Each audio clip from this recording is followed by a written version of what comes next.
Assalamualaikum warahmatullahi wabarakatuh. Salam sehat untuk kita semua. Semoga kita semua selalu mendapat lindungan Allah Subhanahu wa Ta'ala ya. Diberikan nikmat sehat walafiat serta dimudahkan segala urusannya. Amin ya Rabbal Alamin. Kesempatan kali ini Mimin akan membagikan satu cerita misteri. Seperti apa ceritanya? Mari kita mulai.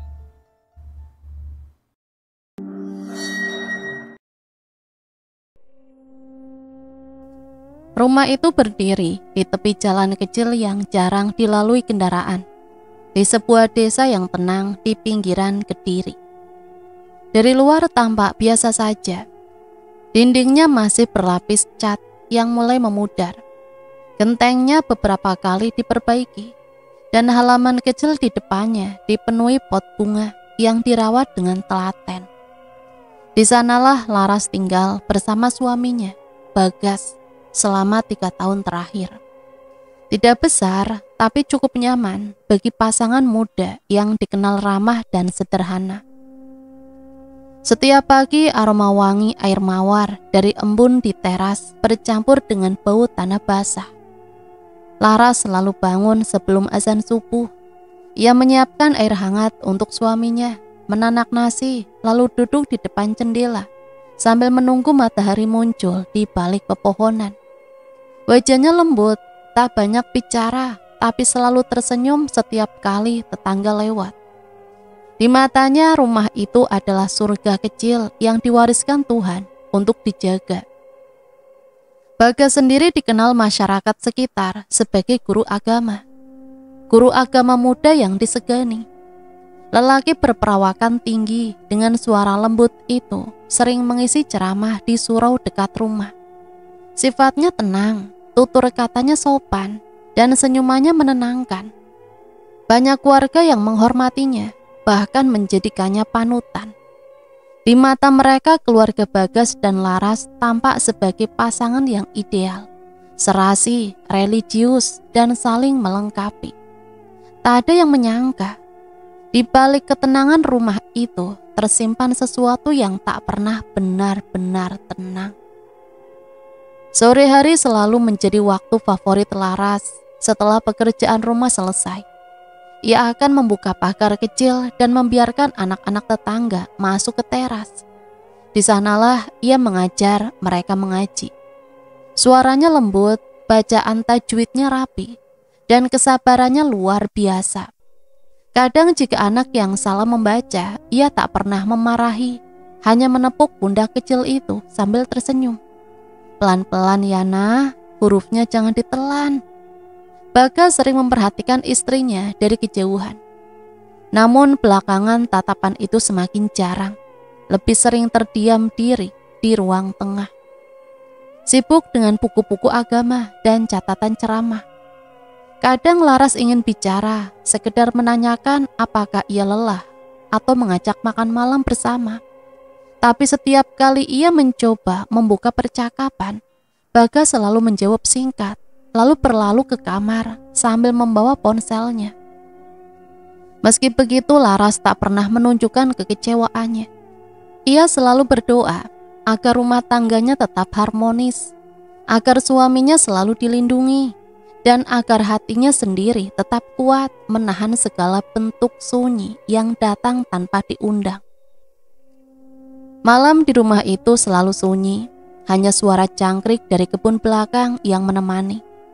Laras sering duduk di kursi ruang tamu sambil menatap lampu gantung yang berayun pelan, menunggu Bagas pulang dari pengajian. Tidur di sana lalu terbangun ketika jam menunjukkan hampir tengah malam. Suara langkah kaki Bagas biasanya terdengar di halaman, diikuti suara grendel pintu yang dibuka perlahan agar tak menimbulkan bunyi keras. Tapi beberapa malam terakhir, suara langkah itu terdengar lebih lambat, lebih berat, dan kadang datang lebih larut dari biasanya. Suatu malam Laras terbangun karena mendengar sesuatu dari arah dapur. Suara seperti langkah kaki yang pelan namun jelas. seolah seseorang sedang berjalan di atas lantai kayu. Ia sempat berpikir itu hanya tikus. Tapi ketika suara itu berhenti dan disusul dengan bunyi piring bergeser, jantungnya berdegup kencang. Ia menatap ke arah Bagas yang tertidur di sebelahnya.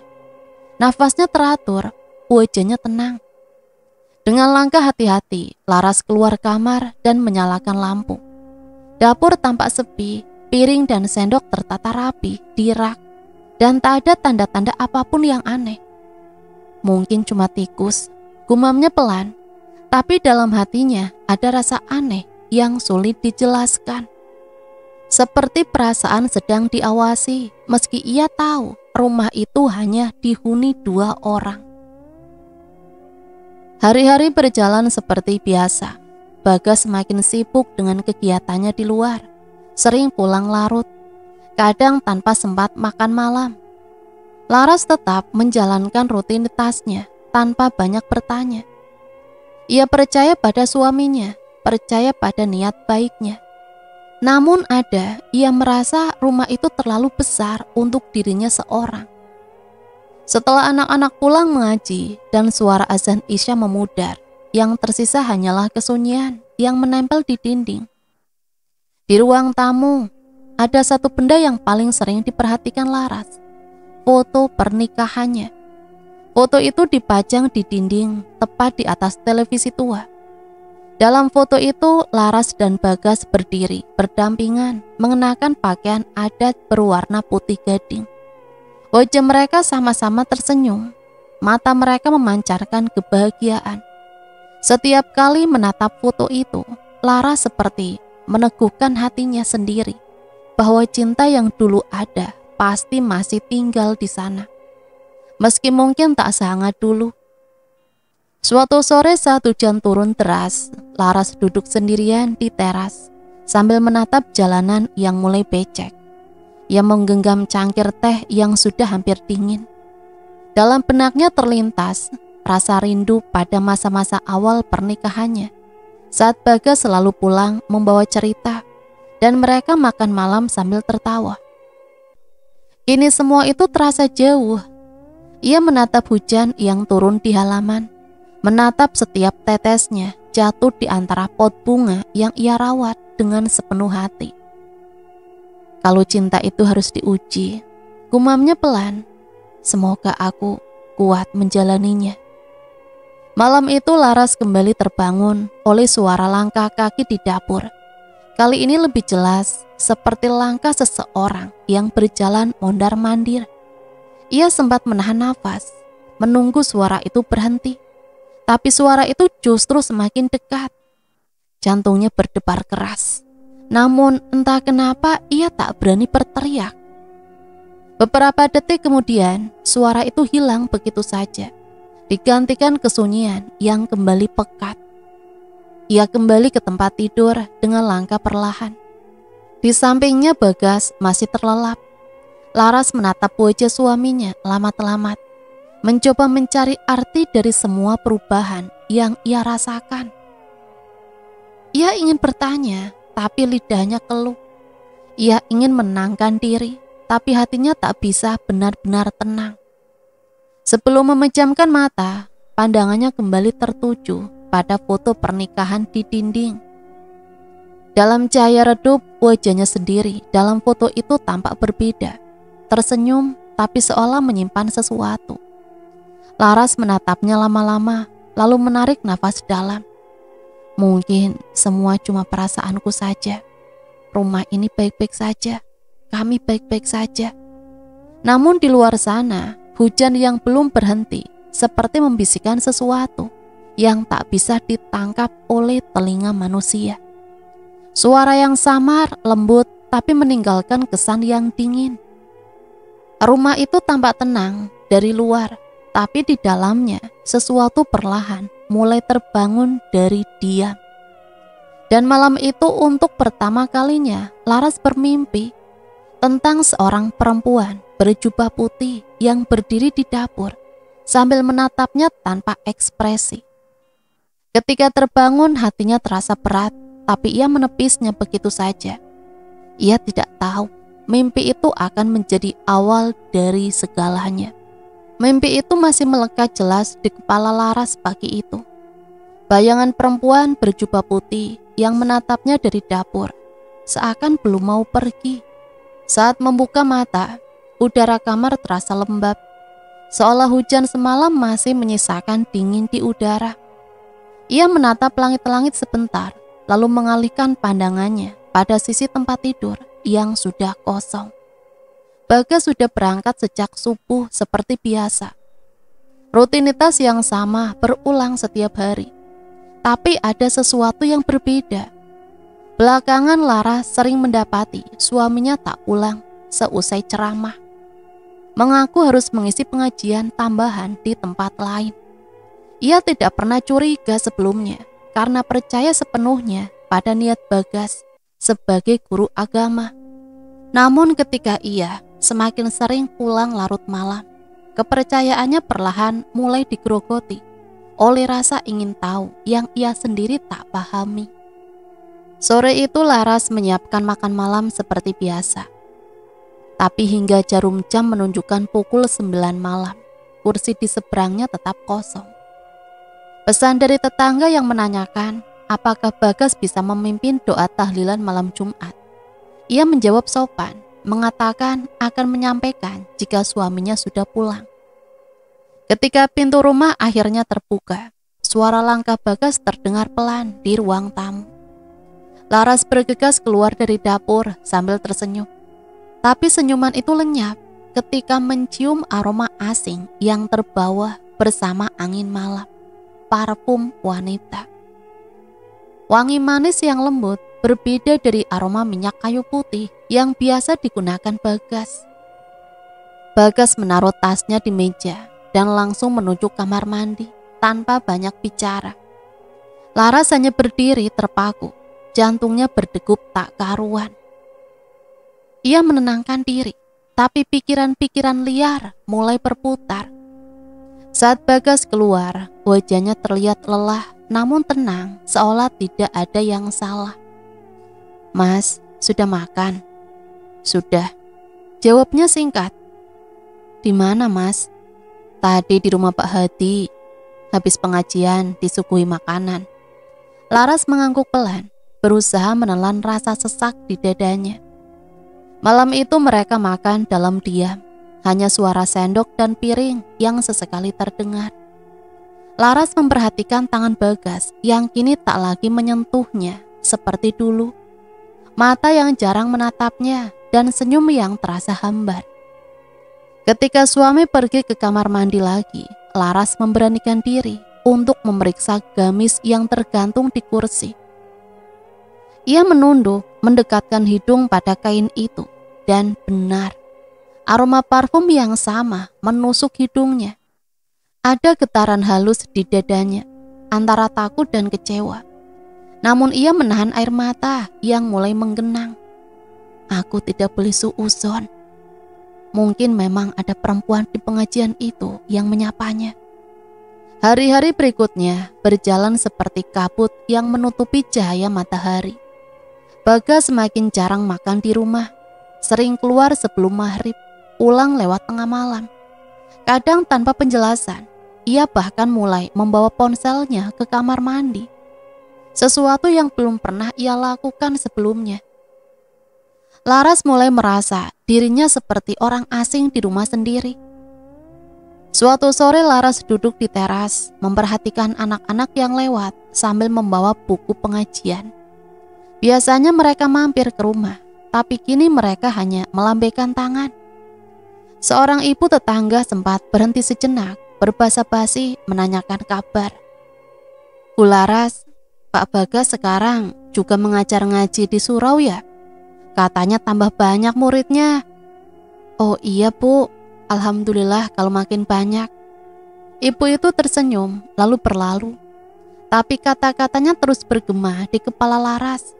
Ia baru tahu kalau suaminya kini mengajar juga di tempat lain tanpa pernah memberitahunya. Malamnya Laras duduk sendirian di ruang tamu, menatap foto pernikahan mereka di dinding. Dalam cahaya lampu, ia memperhatikan senyum Bagas di foto itu. Tulus, hangat, penuh cinta. Tapi di hadapannya sekarang, Bagas seakan menjadi orang lain. "Mas, apa masih sayang aku seperti dulu?" Bisiknya lirih, tak ada jawaban. Hanya suara jam dinding yang berdetak perlahan. Mimpi aneh mulai datang beberapa malam kemudian. Dalam mimpinya Laras berdiri di pelaminan dengan gaun pengantin putih. Di hadapannya berdiri seorang laki-laki dengan wajah samar. Tapi ketika tabir putih tersingkap, bukan Bagas yang ia lihat, melainkan perempuan lain. Wajah perempuan itu tampak cantik, namun matanya dingin dan tajam. Di sekeliling mereka, orang-orang tersenyum, seolah tak menyadari bahwa mempelai wanita yang seharusnya berdiri di sana adalah dirinya sendiri. Laras terbangun dengan nafas tersengal, tubuhnya basah oleh keringat, dan matanya menatap ke arah cermin yang ada di depan lemari. Dalam remang ia merasa seolah seseorang baru saja berdiri di sana, menatap balik dirinya. Hari berganti, tapi perasaan aneh itu tak hilang. Ia mulai kehilangan selera makan, sering termenung di dapur. Suatu kali ketika sedang menjemur pakaian, ia menemukan selembar tisu di saku gamis Bagas. Tisu itu beraroma parfum yang sama dengan sedikit noda lipstik di ujungnya. Laras memandangi benda itu lama, lalu menggenggamnya erat-erat. Sore itu ketika Bagas pulang, Laras mencoba menanyakan dengan hati-hati. "Mas, akhir-akhir ini sibuk sekali ya, jarang di rumah?" Bagas yang sedang membuka sarung menatapnya singkat. "Banyak jadwal tambahan. Orang-orang mulai minta pengajian rutin tiap malam. Kadang bareng murid-murid. Kenapa?" "Nggak apa-apa, cuma tanya Mas." Bagas menghela nafas pendek. "Jangan khawatir, aku nggak kemana-mana kok." Laras hanya mengangguk, tapi di dalam dadanya ada sesuatu yang mengganjal. Rasa yang sulit dihapus, meski ia berusaha berpikir positif. Ia tahu suaminya bukan tipe pembohong. Tapi entah kenapa, ia merasa sekarang ada jarak yang semakin lebar di antara mereka. Malam itu Laras berusaha tidur lebih cepat. Namun seperti malam-malam sebelumnya, matanya terus terbuka. Ia memandangi langit-langit, mendengarkan suara jangkrik yang bersaut-sautan di luar. Pikirannya melayang pada semua perubahan yang terjadi begitu cepat. Dari lelaki penyayang yang dulu tak pernah lupa menciumnya sebelum berangkat, ini menjadi sosok yang sulit ditebak, seolah hatinya telah berlabuh di tempat lain. Laras menarik nafas dalam, menatap sosok Bagas yang tidur di sampingnya. Wajahnya terlihat tenang, tak terganggu oleh apapun. Sementara Laras sendiri merasa dadanya sesak oleh pertanyaan yang tak berani ia ucapkan. Tangannya perlahan menyentuh bau Bagas, tapi kemudian menariknya kembali. "Kalau memang ada yang kau sembunyikan, semoga Allah tunjukkan jalannya." Ia menatap langit-langit lagi, dan untuk pertama kalinya Laras merasa rumah ini tak lagi menjadi tempat yang aman. Ada sesuatu yang berubah, dan meski ia belum tahu apa, hatinya berkata, perubahan itu bukanlah pertanda baik. Sejak malam di mana ia berbisik lirih agar Tuhan menuntun kebenaran, sesuatu di dalam rumah seolah ikut berubah. Sunyi yang biasanya menenangkan, kini terasa menekan. Setiap suara langkah Bagas, setiap dering ponselnya, seolah menimbulkan bayangan pertanyaan yang tak kunjung terjawab. Hari itu seperti biasa, Laras duduk di teras rumah setelah menyapu halaman. Dari kejauhan ia melihat seorang gadis berjalan perlahan ke arah rumahnya. Gadis itu membawa Al-Quran kecil di tangan, mengenakan jilbab putih bersih. Wajahnya teduh, tapi sorot matanya tajam, menyimpan sesuatu yang tak bisa ia tebak. "Assalamualaikum, Bu. Apa benar ini rumah Pak Bagas?" Suara gadis itu lembut, hampir menenangkan. Laras mengangguk pelan dan mempersilahkannya masuk. "Waalaikumsalam. Iya betul. Kamu siapa, Nak?" "Saya Nadia, dapat kabar dari teman kalau Pak Bagas ngajar ngaji di sini. Katanya boleh ikut, Bu. Oh iya, silakan. Biasanya sore setelah asar. Tapi kalau mau sekarang, Pak Bagas masih di surau. Nadia tersenyum, memperlihatkan lesung pipi di pipi kanannya. Tidak apa-apa, Bu, saya bisa tunggu. Ada sesuatu pada senyum itu yang membuat Laras diam sejenak. Gadis itu tampak sopan, tapi caranya berbicara terasa terlalu tenang, terlalu matang untuk gadis seusianya. Laras tak menaruh curiga apa-apa. Ia hanya berpikir mungkin Nadia adalah murid baru yang ingin belajar sungguh-sungguh. Sore itu saat Bagas pulang dari surau, ia tampak terkejut melihat Nadia duduk di ruang tamu sambil membaca Al-Quran. Namun keterkejutannya hanya berlangsung sesaat, lalu berganti senyum hangat. Oh, ini yang namanya Nadia. Nadia berdiri membungkuk sedikit. Iya Pak, maaf kalau datang tiba-tiba. Tidak apa-apa, justru bagus kalau anak muda masih mau belajar. Laras yang memperhatikan dari dapur merasa ada keanehan kecil. Tatapan Bagas saat berbicara pada gadis itu berbeda. Ada sesuatu yang lembut, bahkan nyaris hangat. Tapi ia menepis pikiran itu cepat-cepat. Bagas adalah guru agama, pikirnya. Tidak mungkin ada niat buruk. Hari-hari berikutnya, Nadia menjadi murid yang paling rajin.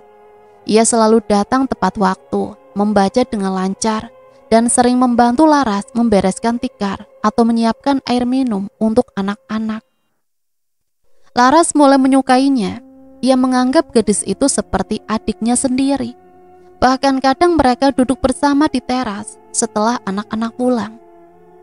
Nadia banyak bercerita tentang keluarganya yang jauh, tentang hidupnya yang sederhana di kota seberang. Namun seiring berjalannya waktu, Laras mulai menyadari hal-hal kecil yang membuatnya resah. Nadia kini datang tidak hanya sore hari, tapi juga malam-malam, ketika Laras sudah hampir tidur. Katanya ingin menambah hafalan dengan Pak Bagas. Kadang Bagas menyambutnya di ruang tamu. Kadang mereka duduk di surau dekat rumah. Laras beberapa kali terbangun karena mendengar suara mereka mengaji bersama di ruang depan. Awalnya ia merasa tenang, setidaknya rumah ini kembali dipenuhi bacaan Al-Quran. Tapi lama-lama ada hal yang janggal. Bacaan mereka sering berhenti di tengah-tengah. Lalu terdengar suara bisik-bisik disusul tawa pelan dari Nadia. Malam-malam berikutnya, kebiasaan itu makin sering. Bagas mulai pulang larut malam lagi dengan alasan mengantar Nadia pulang ke rumah kontrakannya. Laras hanya diam, mencoba percaya. Namun setiap kali ia mencium aroma parfum di gamis suaminya, perasaan aneh itu muncul. Rasa yang sama seperti dulu. Suatu pagi Laras ke pasar untuk membeli bahan dapur. Di perjalanan, dua ibu tetangga sedang berbincang di warung sayur. Suara mereka cukup keras hingga Laras bisa mendengar jelas. Aku lihat Pak Bagas semalam jalan bareng muridnya itu loh. Si Nadia. Tengah malam loh. Iya, aku juga dengar. Katanya mau ngantar pulang, tapi kok jalannya ke arah kebun belakang. Jangan asal ngomong, dosa loh. Loh, aku cuma bilang, katanya kok. Laras diam, pura-pura tidak mendengar, tapi hatinya seperti diremas. Saat berjalan pulang, langkahnya terasa berat, seolah setiap kata yang ia dengar tadi menempel di dadanya. Sore itu ketika Nadia datang lagi, Laras mencoba bersikap biasa. Ia menyuguhi teh, bahkan memuji hafalan gadis itu yang semakin lancar. Tapi entah kenapa ia tak sanggup menatap mata Nadia terlalu lama. Ada sesuatu di balik senyum gadis itu, entah dingin, entah licik, yang membuat Laras ingin cepat-cepat mengalihkan pandangan. Saat Bagas datang dan duduk di sebelah Nadia untuk mengajar, Laras memperhatikan cara mereka berbicara. Bagas tampak terlalu santai, terlalu akrab. Bahkan sesekali mereka saling tertawa. saat membaca hal-hal kecil yang tak pantas terjadi di antara guru dan murid. Malamnya Laras mencoba menegur suaminya secara halus. "Mas, akhir-akhir ini Nadia sering sekali datang ya?" "Iya, dia rajin belajar. Mau hafalan juz amah, bagus sih. Tapi datangnya kadang malam banget. Aku jadi khawatir, Mas. Orang bisa salah paham." Bagas menatapnya datar. "Kau jangan menuduh yang tidak, Laras. Dia cuma muridku. Apa salahnya kalau aku membantu anak yang ingin belajar agama?" Suaranya terdengar dingin, berbeda dari biasanya. Laras terdiam. Ia menunduk, seolah sedang dimarahi karena terlalu berpikir jauh. Padahal yang ia rasakan hanyalah kecemasan. Sejak malam itu suasana rumah semakin aneh. Laras mulai merasa seperti orang asing di rumah sendiri. Kadang saat ia berjalan ke ruang tamu, ia mencium aroma parfum yang sama. Wangi yang dulu hanya tercium dari pakaian Bagas, kini memenuhi udara. Pernah suatu kali ia membuka pintu kamar setelah Bagas keluar subuh dan menemukan sajadah terlipat rapi di atas meja.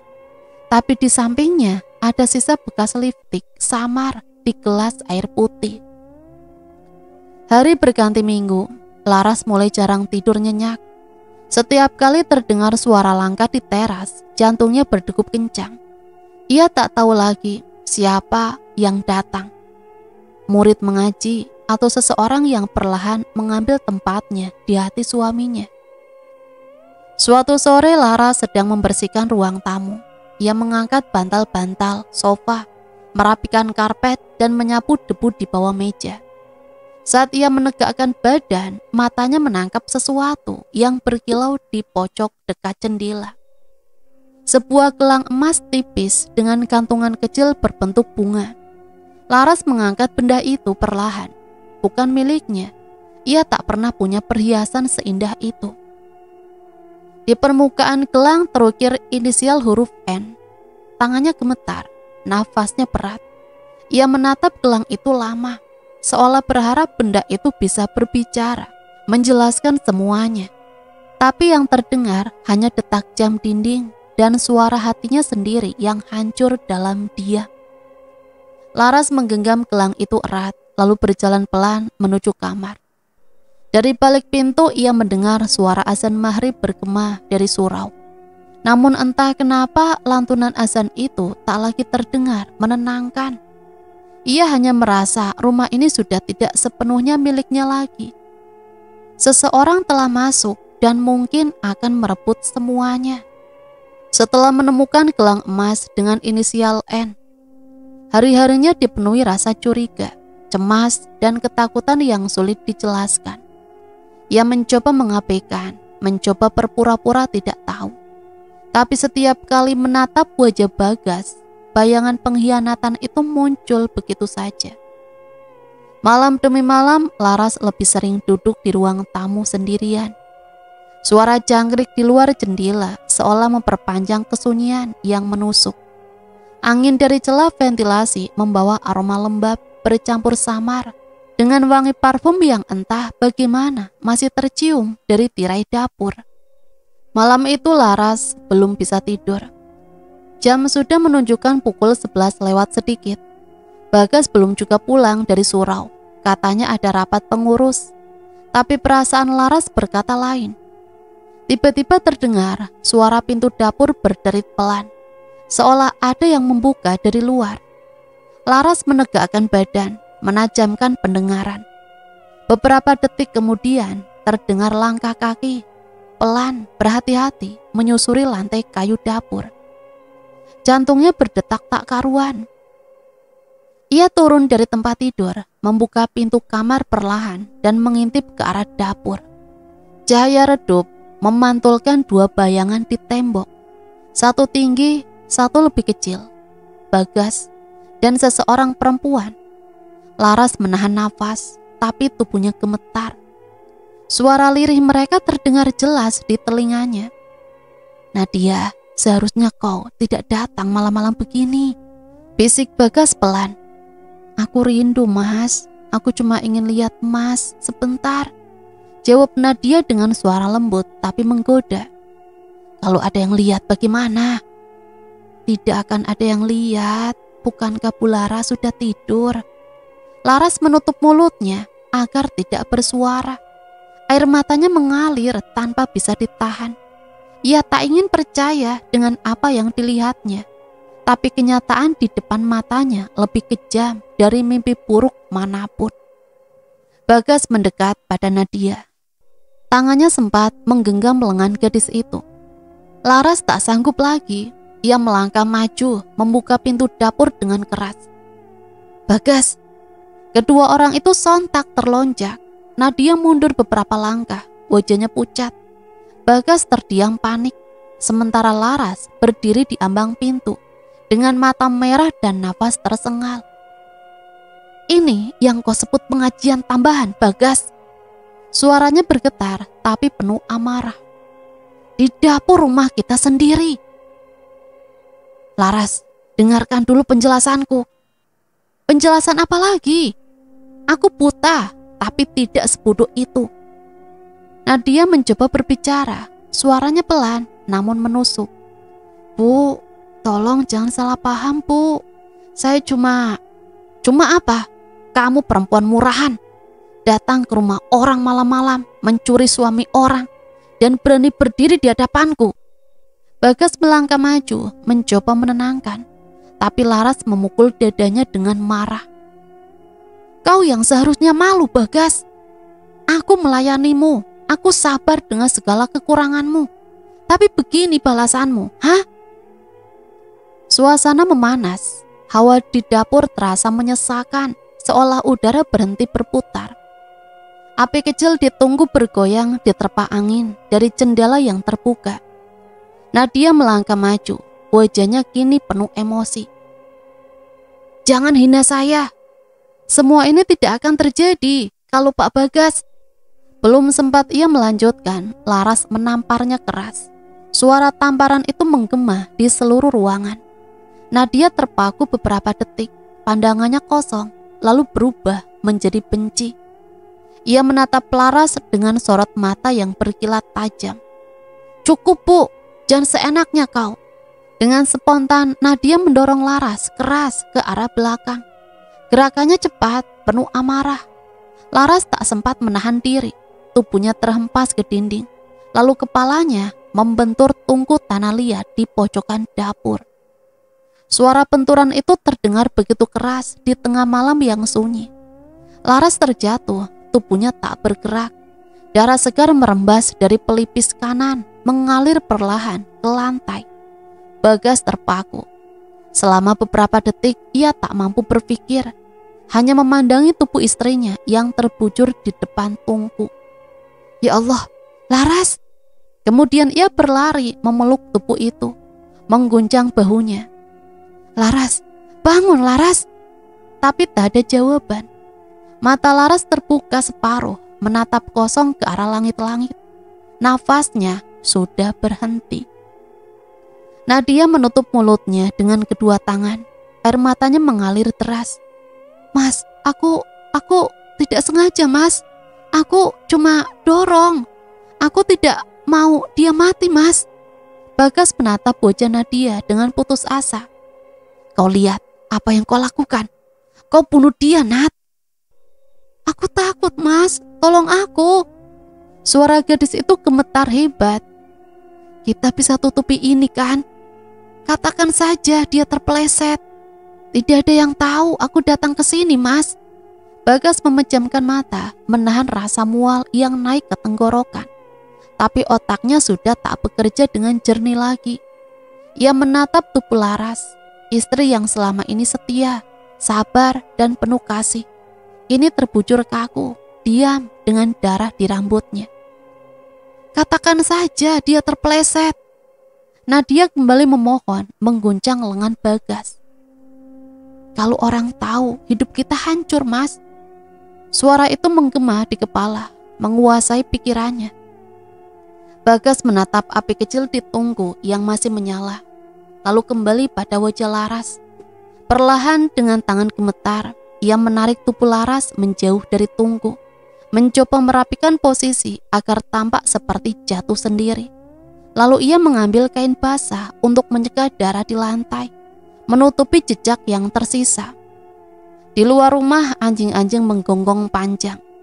Di beberapa rumah tetangga ada yang sempat mendengar suara keras dan jeritan samar dari arah rumah Bagas. Tapi mereka mengira itu hanya suara TV yang terlalu keras. Malam itu langit Kediri tampak kelabu. Awan menutupi bulan dan angin membawa suara lirih entah dari mana. Rumah Laras menjadi sangat sunyi. Beberapa jam kemudian menjelang subuh, Bagas duduk di ruang tamu, matanya kosong. Nadia sudah pergi entah kemana. Ia masih menggenggam tangan Laras yang dingin, tak percaya dengan apa yang baru terjadi. Pagi datang dengan cepat. Warga mulai berdatangan setelah mendengar kabar dari tetangga sebelah yang melihat Bagas keluar rumah dengan wajah panik. Bu Laras jatuh di dapur, katanya dengan suara serak. Kepalanya terbentur, dia terpleset.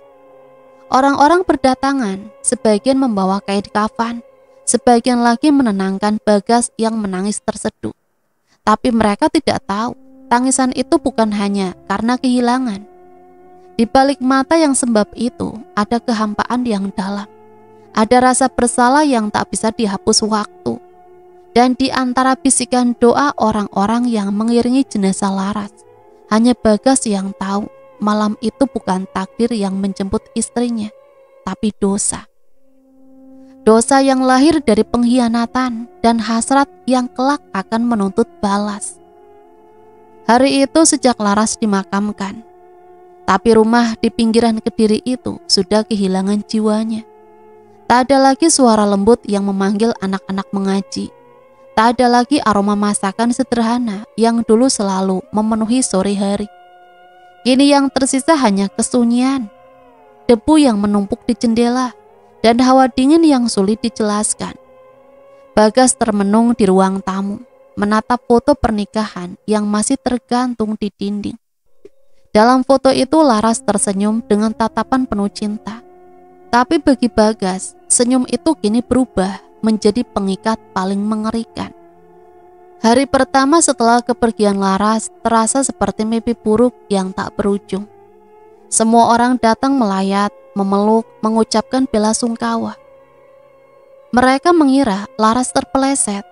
Sebagaimana penjelasan Bagas, tak ada yang curiga apapun. Semua percaya karena siapa yang tega mencurigai seorang guru agama yang selama ini dihormati. Namun di balik wajah sedih dan tangisan yang ditunjukkannya di depan orang-orang, Bagas tahu hatinya hancur. Bukan hanya karena rasa bersalah, tapi juga karena ketakutan. Ada sesuatu yang mulai mengganggu pikirannya setiap malam. Suara, bayangan, dan kehadiran yang tidak seharusnya ada. Malam ketujuh, warga kembali datang untuk tahlilan. Rumah itu ramai untuk sementara. Suara doa dan lantunan ayat suci terdengar menenangkan. Di antara jamaah ada beberapa yang berbisik pelan. Melihat Bagas duduk di depan ruangan, wajahnya pucat dan tatapannya kosong. "Kasihan Pak Bagas," ujar salah satu ibu pelan. "Masih muda, istrinya sudah meninggal." "Iya, tapi kok Nadia juga datang ya malam ini?" bisik yang lain sambil melirik ke arah belakang. Nadia memang hadir malam itu, duduk agak jauh dari jamaah perempuan lain. Ia mengenakan kerudung hitam, wajahnya tertunduk. Tak banyak yang tahu, tapi sebagian perempuan sempat saling pandang ketika melihat Nadia diam-diam menatap Bagas dengan pandangan penuh rahasia. Selepas tahlilan, orang-orang mulai pulang satu persatu. Tinggallah Bagas sendirian di ruang tamu. Lampu sudah diredupkan, hanya tinggal satu lentera kecil di dekat foto Laras. Hening tiba-tiba menelan rumah itu. Tiba-tiba suara piring pecah dari arah dapur terdengar keras. Bagas tersentak, berdiri cepat. "Siapa di sana?"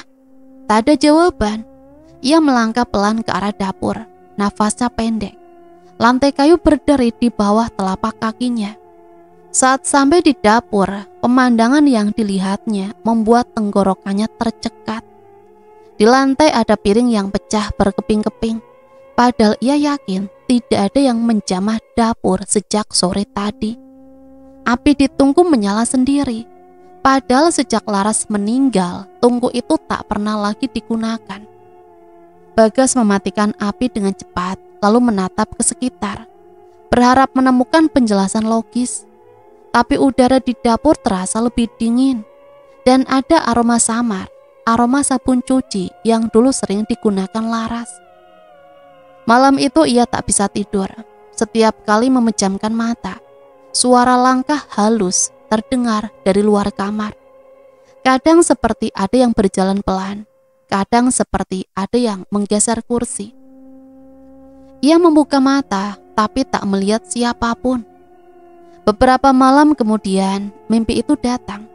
Ia bermimpi sedang duduk di kamarnya sendirian, tapi ruangan terasa gelap. Dalam remang cahaya, seseorang berdiri di pojok kamar. Tubuhnya mengenakan mukena putih, wajahnya tertutup sebagian oleh kain. Bagas tahu siapa dia, Laras.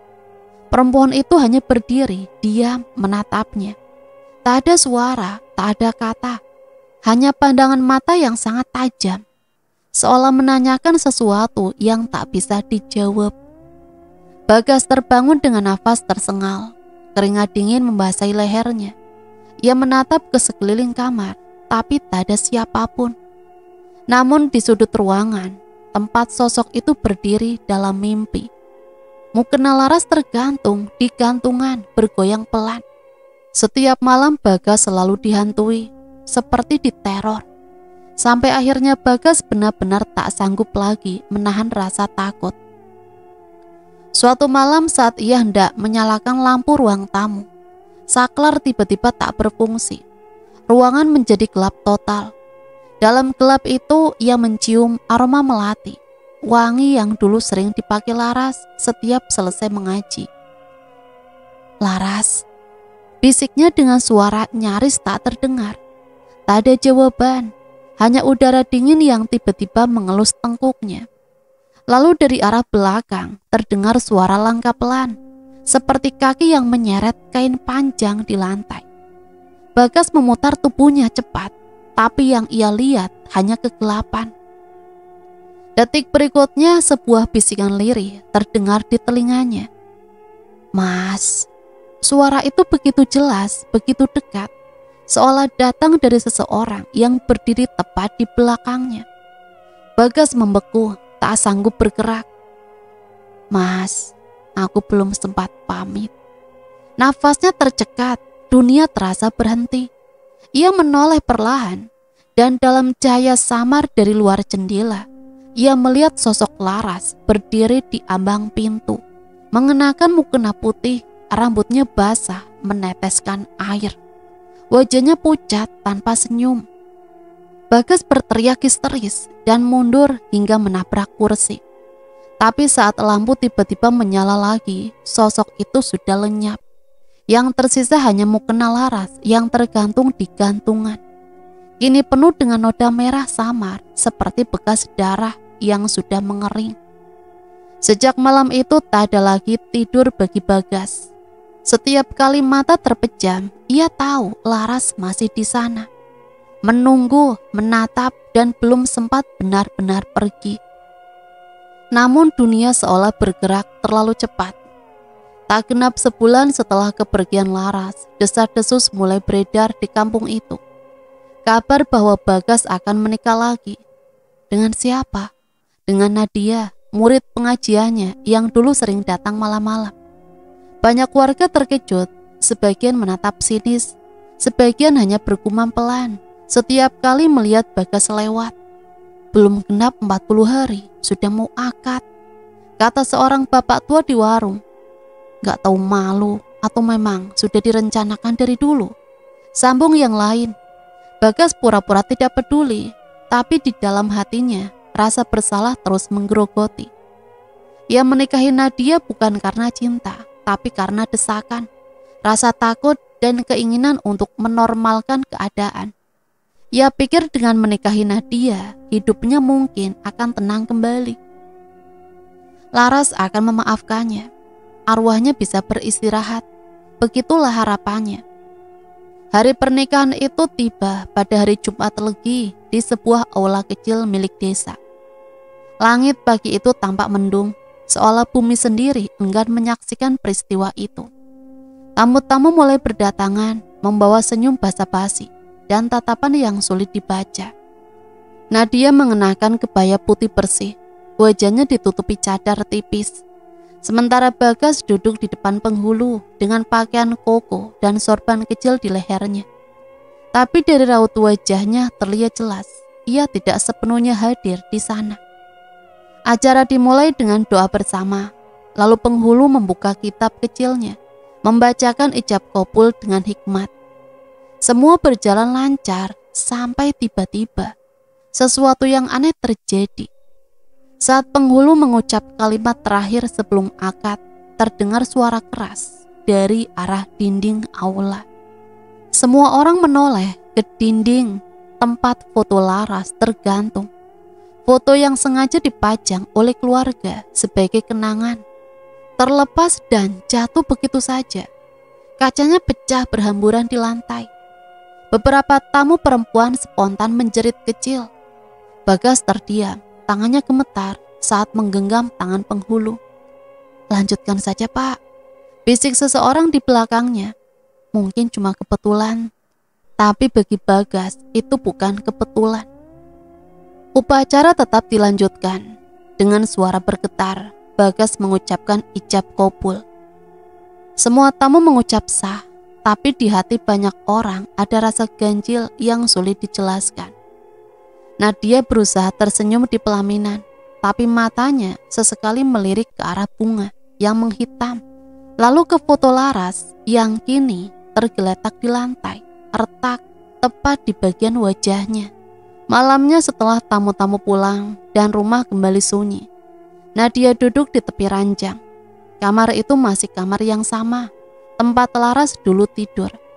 Tempat Laras dulu mendampingi suaminya dengan kasih yang kini berubah menjadi kutukan. Nadia mencoba menenangkan diri. "Mas, apa benar kita harus tidur di sini? Di kamar yang dulu?" Bagas menatap wajahnya lelah. "Tidak apa-apa, Nat. Sudah aku bersihkan semuanya." Malam semakin larut. Angin berembus pelan dari jendela yang sedikit terbuka.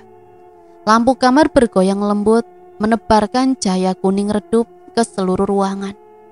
Nadia terlelap lebih dulu, tapi menjelang tengah malam, ia tiba-tiba terbangun oleh suara. Seperti langkah kaki di lorong.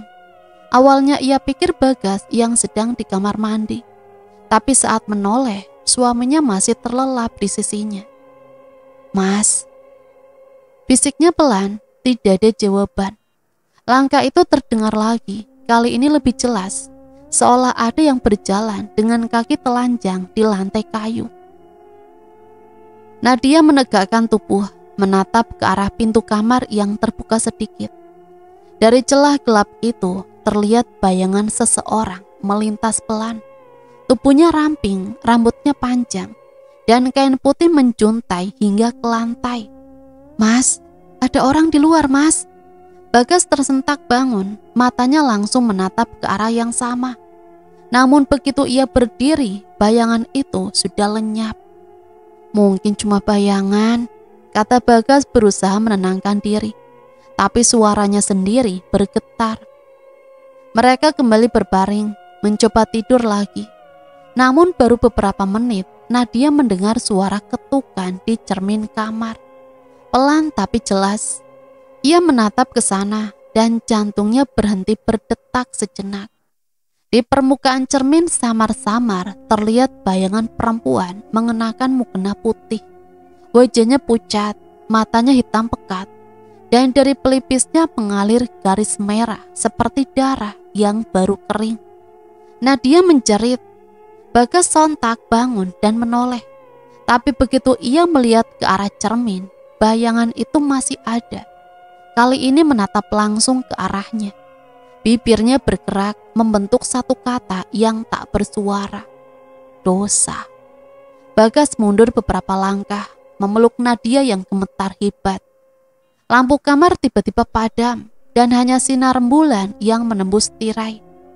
Dalam gelap itu, suara langkah kaki terdengar kembali, semakin dekat, semakin berat, sampai berhenti tepat di depan pintu kamar mereka.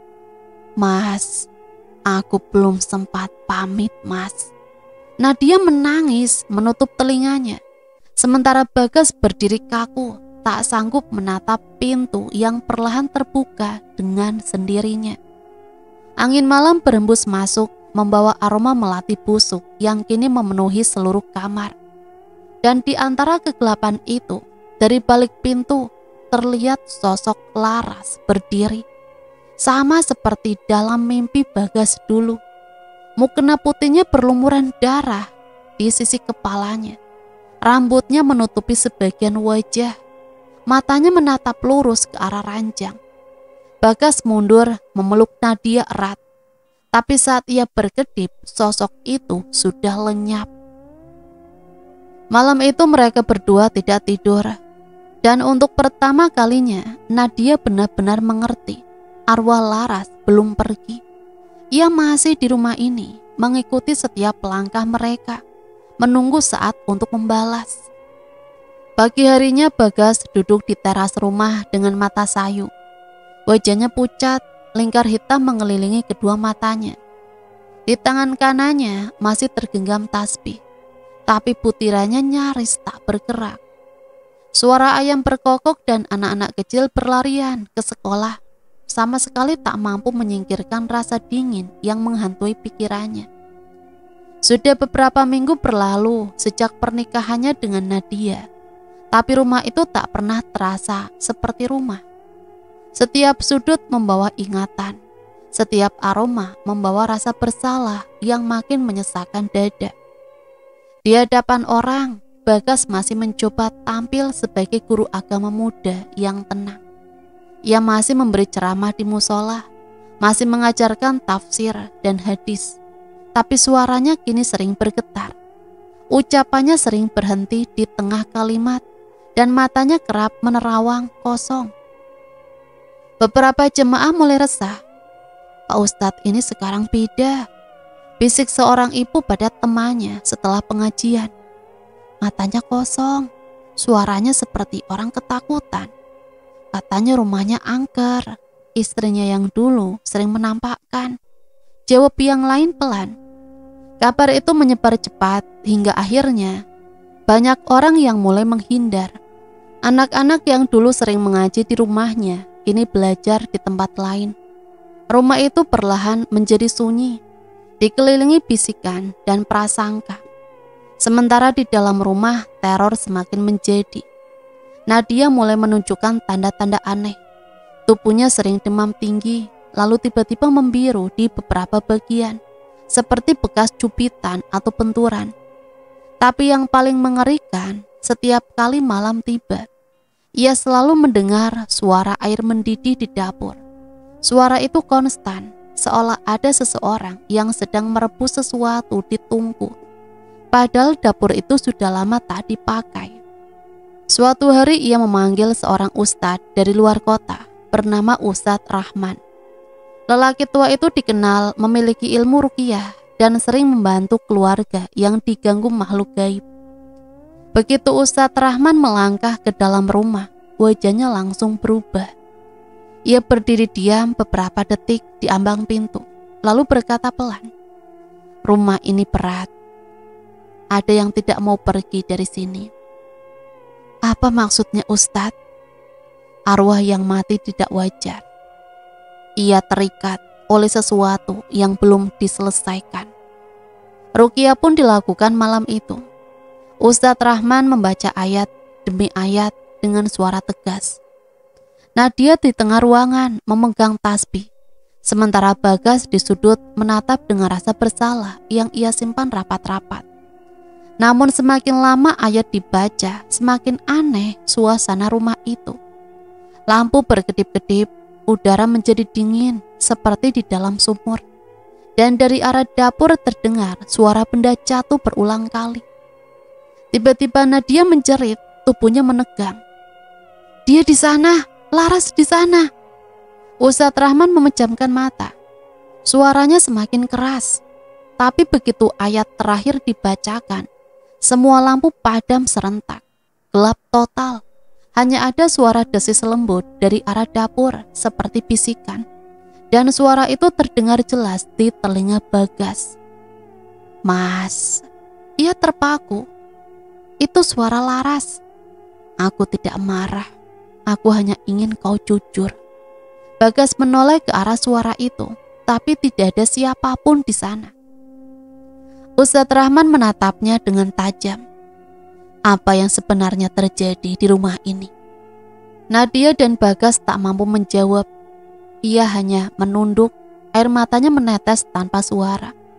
Nadia memeluk dirinya sendiri, tubuhnya bergetar hebat. Malam itu ruqyah tidak dilanjutkan. Ustadz Rahman pamit dengan wajah muram. Ia tidak akan pergi sebelum kebenaran diungkap. Katanya sebelum meninggalkan rumah. Sejak malam itu Bagas tak lagi bisa berbohong kepada dirinya sendiri. Ia tahu apa yang dimaksud kebenaran. Ia tahu siapa yang sebenarnya mendorong Laras hingga meninggal. Tapi rasa takut telah menahannya untuk bicara. Dan mimpi berikutnya, Laras datang lagi. Kali ini lebih jelas. Ia berdiri di pelaminan, mengenakan mukena putih, tapi wajahnya berubah pucat pasi. Di tangan kirinya menggenggam gelang emas yang dulu ditemukan Laras di kursi ruang tamu. Laras menatapnya tajam, suaranya lirih namun menusuk hati. Kau tahu siapa yang mendorongku, Bagas? Bagas memejamkan mata, meneteskan air mata. Dan kau diam. Itu dosamu. Ia terbangun dengan nafas terengah-engah. Tubuhnya menggigil, wajahnya pucat. Dan di tubuhnya penuh lebam biru di lengan dan punggung. Bagas menatapnya dengan rasa ngeri yang belum pernah ia rasakan sebelumnya. Perlahan ia sadar, arwah Laras tidak hanya menuntut kejujuran, ia menuntut balas. Dan malam itu Bagas duduk lama di tepi ranjang, menatap kosong ke dinding. Suara air mendidih kembali terdengar dari arah dapur. Namun kali ini ia tidak beranjak untuk memeriksa. Ia tahu suara itu adalah suara kemarahan yang belum selesai. Malam ini adalah malam ke-40 sejak pernikahan mereka dengan Nadia, sekaligus malam pengajian yang diadakan untuk mengenang arwah Laras. Bagas tahu malam ini bukan malam doa semata. Malam ini adalah malam perhitungan. Rumah itu penuh orang. Dari luar terdengar suara lelaki tua melantunkan ayat suci dengan pelan, diikuti kumaman warga yang khusyuk berdoa. Di ruang tengah belasan orang duduk bersila, menunduk dalam hening. Nadia duduk di sebelah Bagas, tubuhnya gemetar halus, wajahnya pucat seperti kertas. Ia merasa gelisah, setiap kali memandang ke arah dapur, bulu kuduknya berdiri. Tak ada yang berani bicara banyak. Suasana malam itu terasa berat, terlalu sunyi untuk ukuran rumah yang penuh orang. Ustadz Rahman memimpin doa tahlil, suaranya bergetar lembut. Namun di tengah lantunan doa itu terdengar suara kecil dari arah dapur. Beberapa orang menoleh sekilas. Tidak ada yang berkomentar. Mungkin hanya tikus, pikir mereka. Tapi suara itu terdengar lagi, lebih keras. Diikuti oleh bunyi panci terguling dan pecahan kaca yang menghantam lantai. Semua mata serentak menatap ke arah dapur. Doa berhenti. Ustadz memandang Bagas. Ada apa ini nak Bagas? Bagas tak menjawab. Nafasnya terengah, wajahnya pucat. Ia tahu suara itu, suara panci yang sama di tempat yang sama saat Laras kehilangan nyawa. Biar saya lihat. Gumamnya berdiri perlahan. Namun belum sempat ia melangkah, semua lampu padam bersamaan. Suasana berubah total. Gelap menelan seluruh ruangan. Hanya tersisa kilatan samar dari lampu luar rumah yang redup. Beberapa ibu menjerit pelan, anak kecil menangis, dan suara doa yang tadinya tenang berubah menjadi kacau. Ya Allah, apa ini? Bisik seseorang. Dalam gelap tercium aroma melati yang sangat kuat, tapi bukan wangi segar. Wangi itu busuk, menusuk hidung, bercampur dengan aroma besi karat.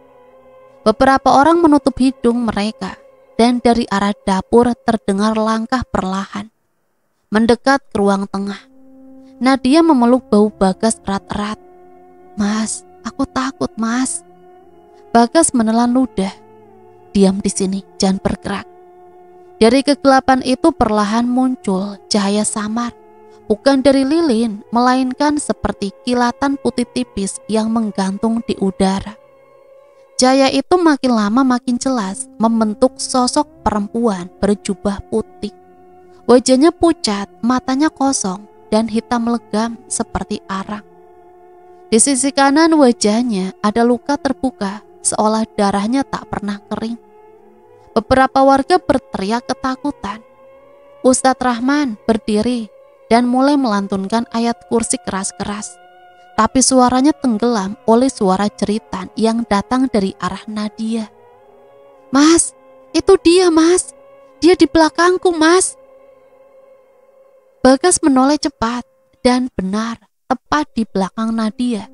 Sosok Laras berdiri tegak, tangannya terjulur pelan, seolah ingin menyentuh bahu wanita yang kini menjadi istri suaminya. Dari matanya menetes darah hitam, mengalir sampai ke dagu.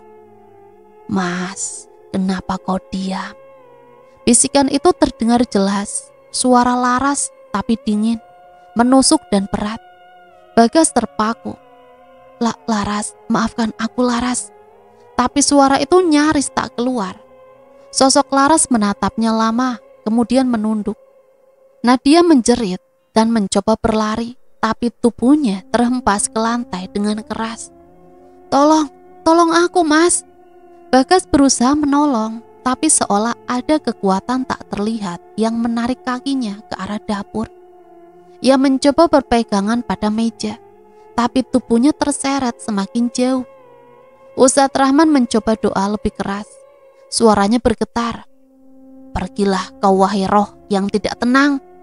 Namun doa itu seakan tidak mempan. Dari dapur terdengar suara kayu terbakar. Api menyala tiba-tiba di tungku yang sudah lama mati. Panci di atasnya bergetar sendiri, mengeluarkan suara keras, seperti seseorang sedang memukulnya dari dalam. Bagas menjerit, Laras, hentikan.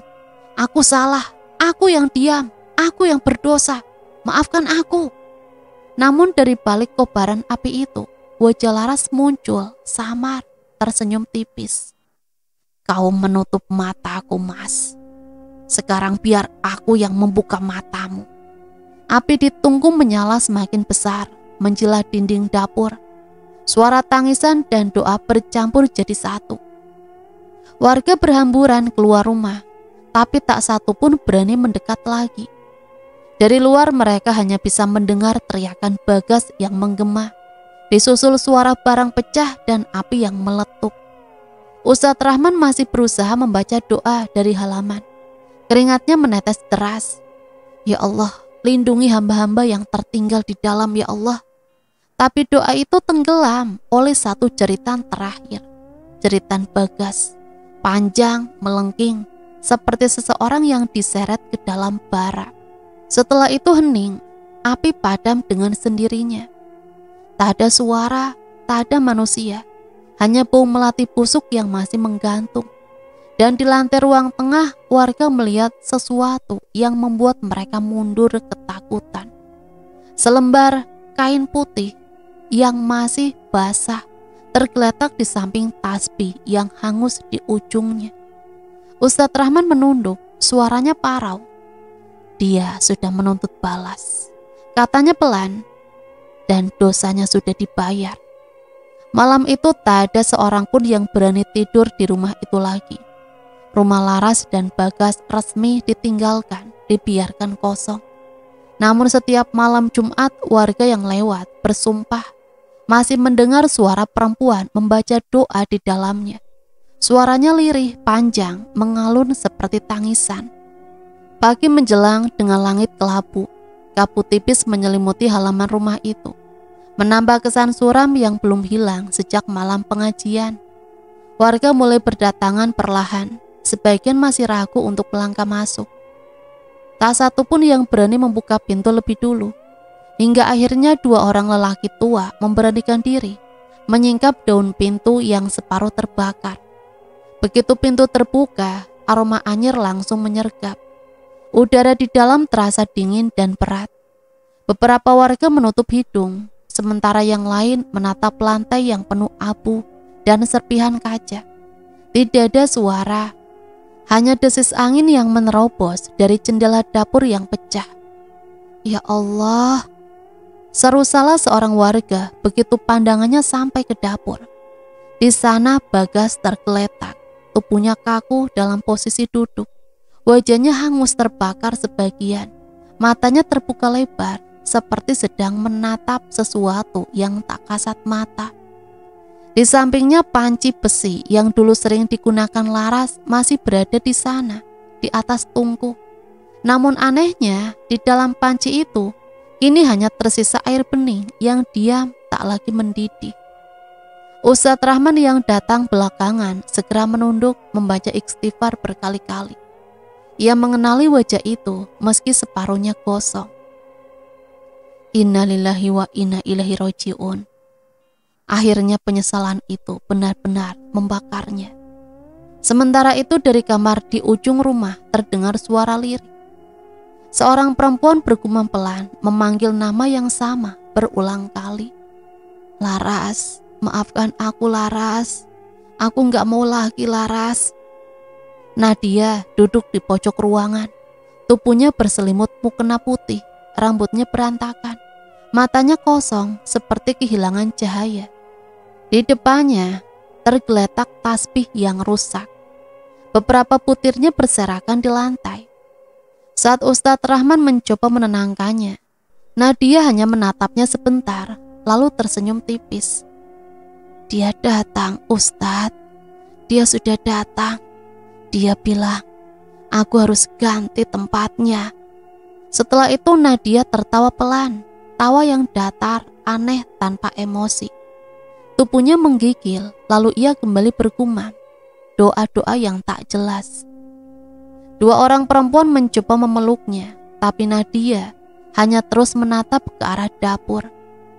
Dia masih di sana, dia masih di sana, bisiknya lirih. Laras belum pergi, Laras belum pergi. Hari itu menjadi hari terakhir Nadia terlihat waras.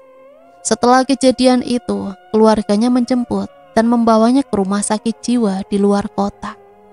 Hingga kini ia masih hidup, namun tak pernah berhenti menyebut satu nama yang sama setiap malam, nama Laras.